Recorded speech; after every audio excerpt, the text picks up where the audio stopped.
Is probably one of the most romantic dates I've ever been on. Ooh, do tell. It was my redemption date with AJ. He paid for everything? He did. he did. Hey guys, welcome to Little Black Book 91. We are here talking to you guys about Ready to Love. We're dealing with AJL Redemption.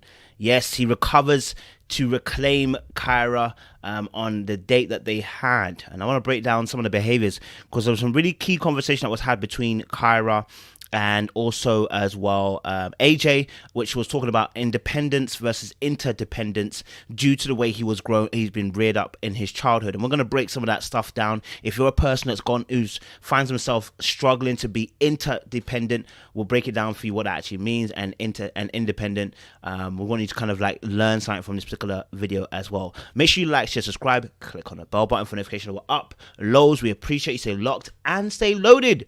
Listen, you already know what it is. If you're a returnee, you got the minerals. You got the minerals. Woo, baby. Listen, stay hydrated. Stay hydrated because the streets are hot. You know what I mean? They're hot. All right, cool.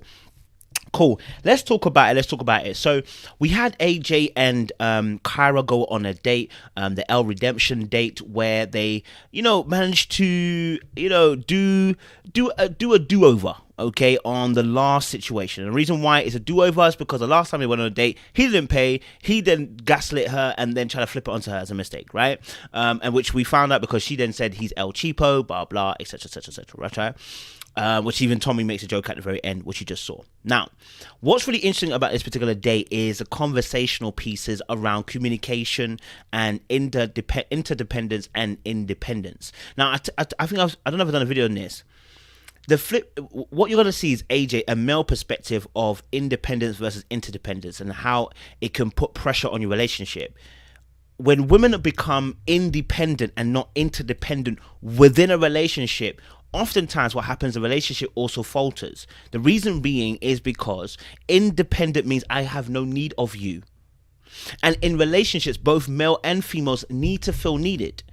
Right? Needed in a sense of not that you're needy, but you need to feel needed and wanted. Now, the aspect we're seeing here is from AJ's perspective, a male perspective now, where he actually openly admits, I was struggling to be interdependent in my relationships. And they speak to emotional deficiencies. Okay? Right? They speak to emotional deficiencies. Whenever you're in a relationship and you struggle to be interdependent, and that looks different slightly for every other person, when you struggle to be interdependent, it shows as an emotional deficiency. When you're overly independent or overly dependent, you'll realize there are emotional deficiencies that you both suffer from, that the person suffers from. When you're independent, what you're saying is, I've had a hard life. I've had to do it all my own. I've never had anybody in my corner. I cannot depend on people, so I can't trust people to hold me down. When you're overly dependent, you've been pampered, you've been potentially abandoned, you've potentially left to find your own way through things, and you're scared. And because you're scared, you tend to cling on to people to stay afloat. And the fear of being left alone makes you dependent rather than being interdependent. And interdependent is the perfect medium that we need in relationships. We need to be able to be independent in some aspects, but we also need to be able to rely on one another at a go as well. Right? We need to be able to say at points, I can trust you, I can lean upon you, and know you can handle this. But independent person will say, no one else can do it better than I can do it. I don't trust you to do it because you might falter, you might fail, or you might let me down. And that's what AJ is going to explain in a second or two. But before we get to that point, I want to break down some other stuff that happened. Let's just watch this little bit of a clip here. So when it comes to you, I feel like I have this good angel Squeezing my and this hand. bad angel. I do like you, and I want to see what could be there. Now, what's interesting about Kyra's response here is that, you know what, there's a good angel, there's a bad angel. What she's actually describing here is choice. Okay, choices and decisions. And many people are in this land of choice and decision. What is the right choice? What is the right decision I should take, right? Many people get into that space where they're like, oh, should I choose what I normally choose, or should I do differently this time? And the difficulty behind this is that when you have prior experience of choosing the wrong type of guy or girl, that becomes the bad devil that on the side. And then, you have your other part of you, the angel, that's saying to you, choose different this time. But it's hard to do that because it's a practice, right? Making this choice. The Bible, the Bible is very funny. The Bible says, that we are no longer slaves to sin. I'm no longer a slave to fear. Anyway, listen. But we're no longer a slave to sin, right? What that means now is we're now captives of righteousness. What does that mean? It means now whenever you see something that is wrong, you now as a Christian have the ability to say no. And you have the ability to choose different. But guess what? Righteousness is something that we practice. Righteousness is Christ. Without going too deep, Christ gives us his righteousness. That's the standard for entering into heaven. That's different. But the righteousness means doing the right thing. And doing the right thing is a practice. It's a choice, but it's a practice. You practice doing the right thing over and over again, and it becomes easier to do over and over and over again. It's like water. When you first start drinking water, when you've been on fizzy drinks and sugar drinks, it's hard to drink water alone because this is a practice that you've inhabited. And so Kyra is describing here a practice of choices that she's made in the past and having to choose different. AJ is pretty much the bad angel or the bad devil on her shoulder, right? And she's basically admitting Jason is the good angel she should go for. But guess what? She potentially might not go for Jason. In fact, more than likely won't.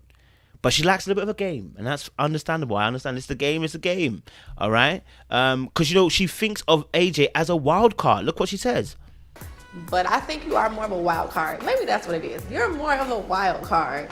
This week, And that in itself, a wild card, is a compliment as well as speaking about her own thoughts towards him. You're a wild card. You're a chance. You're a random. You are potentially going to do something that I don't want you to do, which is break hearts, or not be in a committed relationship with me. So you're a wild card, right? And that in itself should tell you where she places AJ in her thoughts. He's not consistent enough to be considered a solid choice. Right? So when you're that person who's Kyra in this situation right now, you're thinking about, look, if Kyra chooses AJ and he messes up, this will be the last time she'll choose AJ again. This should be the last time she'll choose a bad boy like that again. She should have learned her lesson this time. Because the choice was presented. The choice to do different was presented, and she was aware of the choice being presented. So if she falters and chooses AJ on this particular instance and it doesn't go right, she should make sure, I hope she will, the next time that she comes into a choice like that, she won't choose an AJ type. Because she's exhausted that particular tunnel now and that particular path and realize it doesn't lead anywhere. This is where most of us do our learning of experience. We mostly do these experiences. Some of us do this and a lot of us do this and we get away with it. Some people do this and they die. When I say die, emotionally die. You choose the wrong partner and they're an absolute prick. They are emotionally abusive on this and that, and they're the wrong kind of choice ever. Right? So there are some choices that lead to the really destructive consequences. But a lot of us will choose a person who we desire, but maybe not necessarily good for us long term. And then we learn from that going, next time, I'm not going to do that. I did that last time, it didn't work out. Let's move on. Right? And so what we're going to see from Kyra here is the next set of conversation they're going to have is really key, because what she's going to discuss is, I believe, something that is bothering her at the moment. She wants to rectify it here and now, and that is communication, right? Because when you're on a date, this is not the time to now bring up something that you want to rectify in your relationship, because you're on a date, you're trying to have a good time, but Kyra decides to choose this moment. Let's look at it. Did you communicate what you needed out of that relationship to that person? I believe I did. Now, how effective I was in doing that I don't know. Look at the face on Kyra. Right? But the issue here is that it's not that she's not listening. She's listening, right? Let me stay hydrated. She's listening, all right. The problem here is that she wants to interrogate him right there and then, and the reason why is because it's personal. Because she feels like he's doing that right now. She feels like he's not communicating right now. And so instead of leaving it alone and be like, okay, cool, I understand, your ex situation, I get it, we've all been there before, moving on, right? Because it's a date, it's not a conversation, it's a date. She doesn't. She presses forward. because it's niggling her. Now that speaks to the fact that obviously when it comes to issues, she likes to address this thing head on. And remember I told you about her problem solving issues, that when she spoke to Jason, she spoke about this, that she struggles not to try and solve issues. This is it again, working its way through. Because we're on a date. We don't need to be doing this, right? But she's going to try and solve this issue by speaking about it. In fact, I don't know if it was this part here or before that. She goes, "Oh, but did you know each other's love languages? Da da da." Like, sis, this is not the time to solve the issue.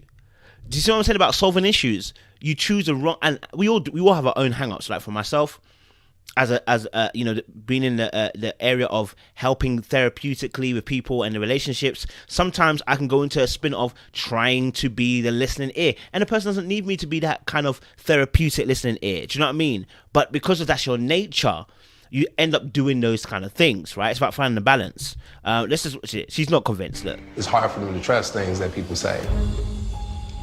It sounds like there's a breakdown, and I'm saying that because if someone's not understanding. now he goes, obviously, I don't trust what people say. That's a very, very, very important conversation to have. You don't trust what people say, and that speaks to his independent versus interdependent comment he makes later on. The reason why he doesn't trust what people say is because he doesn't trust people. It's that simple. Whatever he's experienced in the past, he's experienced something that shows that people are unreliable. And so now, in his situation, he's letting her know, I don't trust what people say. So, and you saw her face like, what? And that's his truth. He doesn't trust what people say because of what he's experienced in the past. So he's always relied on himself. He's always done it himself. He's always got it done himself. He will never let anybody get in his way of achieving what he wants to achieve. That's the drive that makes him sexy and attractive to women. That whole drive of, I will never let anything get in my way. I will always achieve, whether you're here or not. The trouble is that it goes too far when you're in a relationship, that I become so independent. I don't need you. I don't need you. Well, if you don't need me, why am I here? Right? If you don't need me, why am I here? Right? Do you know what I'm saying? That independent talk. When it's an intimate relationship, the love languages are not being communicated effectively. Because if we're both just talking and it's not productive, what is the purpose? Man, it's a lot of purpose sometimes. See the conversation? It's almost they did well not to clash, right? But they're clashing. They did well not to clash, but she's opposing his views. It's a date, darling. It's a date. I'm not cussing her, by the way. I'm just kind of saying that I know why she's doing it. Do you know what I'm saying? Like, and obviously AJ's allowing it because like he wants a redemption, right? But she's saying it because it's personal now, right? Because it's eating her, and she's trying to solve the issue. So now she's pressing an issue that would be left on the side ordinarily. It's a date, so you wouldn't normally conversate about this, right? So she talks about love languages. Absolutely right. Yes, you need to have love languages when you're communicating, blah, blah, blah, blah, blah. But we are not in the space right now to question the experience at the moment. We should be having fun. We're not understanding each other. I'm saying if I'm having a problem with something. Sure. And I want you Who's to say that your problem is always with me? I'm not saying. Okay. Did you see that? Okay, now what AJ did, so okay, look, both of them just passively aggressively just got here in a disagreement and beautifully came out of it, right?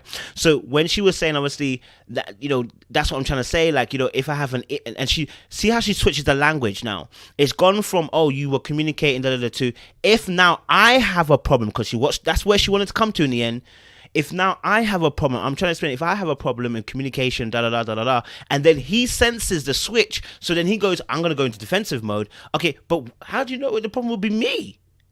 How do you know the problem's going to be me? This is how arguments actually start. First of all, it's a wrong setting. Number two, because obviously we have different point of view, and people are not, and you know, she wanted to go around it a little bit, right? And I've got no problem with that, because you want to be gentle how you approach these situations. So now, obviously, he senses the switch, and then he becomes defensive now, right? And says, "Oh, what? Who's to say the problem will always be me?" And then to stop it from going into an argument, he intentionally does something so beautiful. And you know, people do this just to stop the beef from happening. Look what he's gonna do. Look what he's gonna do. Okay.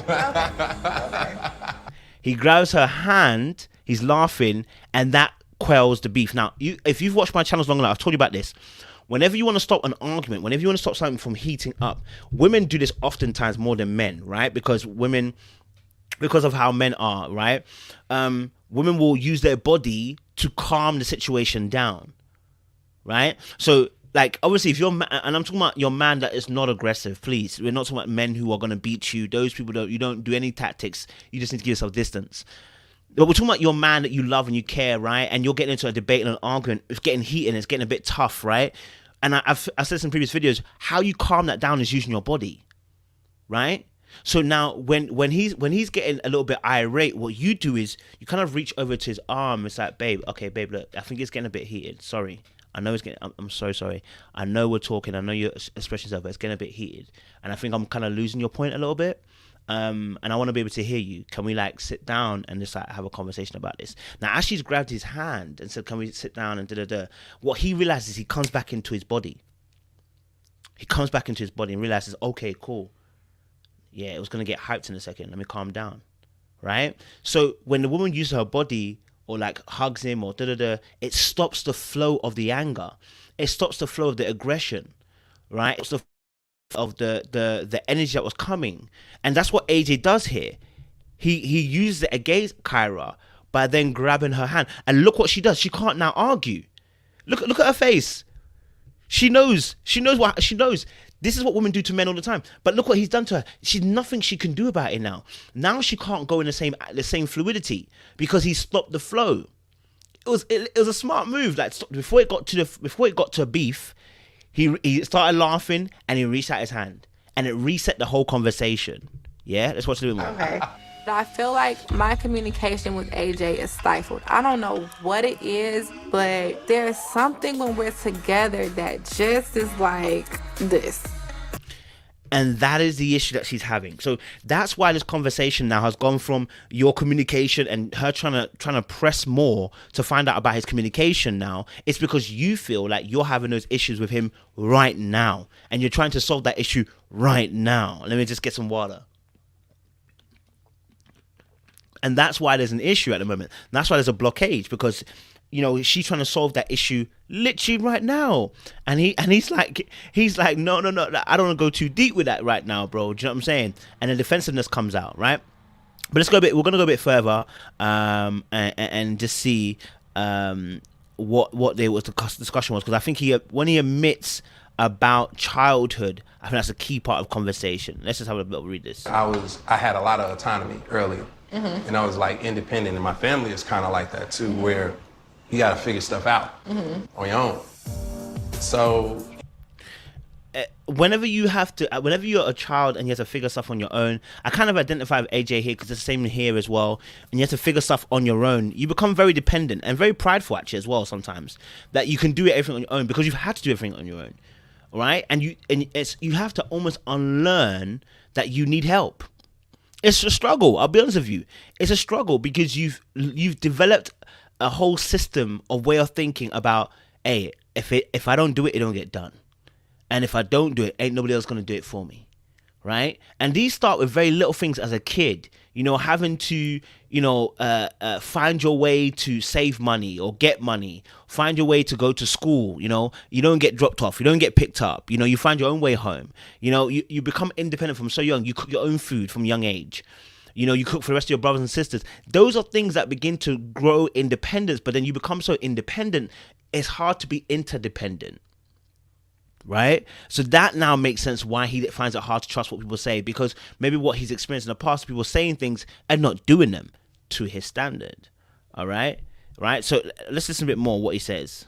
And in relationships, it's definitely been an obstacle in the past of being able to be interdependent with a woman.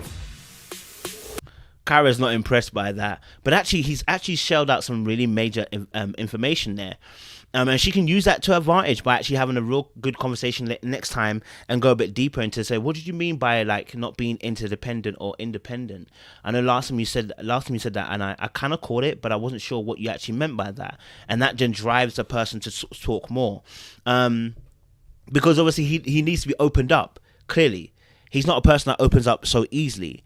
And in fact, both of them, because actually later on, they both make a pact saying they're going to lower their guards down. So, you know, what Kyra's trying to experience from AJ is a lowered guard, and he's struggling in that department because he's not used to doing that. And also, he wouldn't have to because he flies by with his good looks. You know, who has got close enough to get deep with him and get inside of the armor? Who has got close enough to do that? Maybe some past girlfriends have, but they haven't got very far. It takes a special person to get inside the armor and begin to unravel some things that you're carrying. You know, and I want to just let him play it a bit more. I was raised by a single parent, and I'm a firstborn. So I continue to be a loner and kind of walk to the beat of my own drum.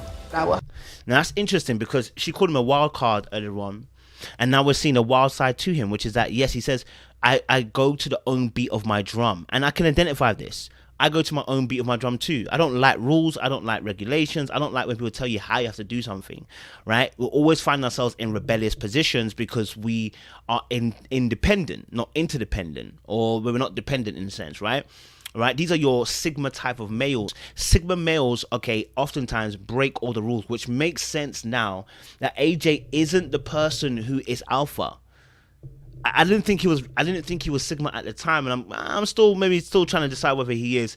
But the Sigma male has got the mystery, you know, the elusiveness, the thought process, the analytical mind, the way they think about things. They don't just go with the crowd. They stand out because there's something different about them, right? But the one thing that sticks out about Sigma males is the rebellious nature of them. They don't know how to stay in. They don't know how to stay in systems. They tend to kind of break systems, and the reason why is because they don't think systems hold them, right? They don't think that they're better than the system. They just think to themselves, it shouldn't be one cloth fits all, right? And that's how Sigmas usually are. They're very intellectual in that respect. So yeah, when I heard that from him, I was like, okay, cool. He likes to do his own kind of thing. That's a Sigma style. They do their own lone wolf, do their own thing, be independent, don't need anybody, get things done.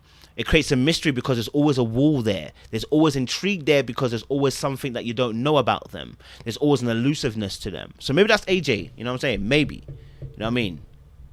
Hope that it would be a joint effort between the two of us to create that space that can see what this can seriously be. You know, that's one of the things that this process has definitely kind of illustrated to me. And obviously, I think I didn't even play the right clip actually, where AJ actually speaks about, you know, he wants someone to have his back, he wants companionship, you know, and wants someone who's going to be a team player. Now, what's really interesting is Kyra's response in regards to all of that. She said, you know what, she will be happy to leave with him. Okay, this told me everything I need to know. She's already sold on the idea of them being together, right? She's already sold on the idea of them being together. Let's play it. I've fallen when it comes to What up, Kyra? Kyra. AJ, you've been in my top 3 from the beginning. Now, she talks about AJ being in top 3 since the beginning. It's never moved, it's never shifted.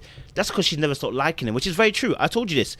When she dropped the El Cheapo, so I said the reason why she did that is because she still likes him. The reason why she brought up that conversation to him later on is because she still likes him. She still finds him at least attractive enough to try and make it work, right? And so we see here with you know, we see here obviously with Kyra how she again is the reason why she thinks AJ above Jason is because there's a connection there already previous from the past. But the two is there's something about AJ that draws her in.